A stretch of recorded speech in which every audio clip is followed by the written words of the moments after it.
ఇగో మా అమ్మ నన్ను హ్యాపీగా నిద్ర లేపుతుంది చూడుర్రి. ఎందుకో తెలిసేనా? ఇవాళ నా హ్యాపీ బర్త్‌డే. మా డాడీ నేను అడగకముందు బట్టలు తెచ్చేది రెండే సార్లురా.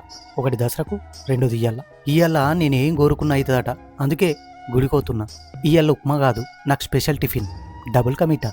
చూసిర్రా నేను ఎట్లా మెరుస్తున్నానో చేతాక్ మీద కొత్త బట్టలతోని. మా క్లాసోళ్ళంతా హ్యాపీ బర్త్‌డే చెప్తే నాకు సిగ్గైతది. కానీ లోపల ఖుషి కూడా అనిపిస్తది. ఇప్పుడు అందరికీ చాక్లెట్లు పంచాలి. ఈయన నా దోస్తుగాడు, ఈయనకి 2 ఎక్స్ట్రా. క్లాస్ అందరికీ చాక్లెట్లు పంచింది వేరే, ఇగో గీ బుజ్జికి ఇచ్చేది వేరే.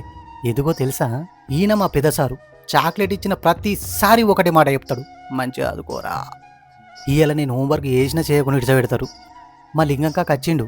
ఇవాళ ఒక గంట ముందే తోలేస్తాను నన్ను. ఇప్పుడు నా కేక్ కటింగ్. నా ఆడకట్టు దోస్తులందరూ వచ్చిర్రు. అగో చూసిర్రా ఎన్ని తెల్లబెట్టిర్రో. కేకు, బొంది, చాక్లెట్, చల్లటి స్ప్రైటు. మీదికెళ్ళి నా గిఫ్ట్లు వచ్చినాయి. 3 బిస్కెట్ ప్యాకెట్లు, 2 పెన్సిళ్ళు, ఇంకా నా ఫేవరెట్ కలర్ స్కెచ్లు కూడా వచ్చినాయి. చికెన్ కర్రీ నా ఫేవరెట్. ఎప్పుడు అండినా ఒక్క ముక్క మిగలదు. అంత మంచిగా చేస్తుంది మా అమ్మ. గిది నా హ్యాపీ బర్త్డే. హ్యాపీగా ఇట్లా గడిచింది.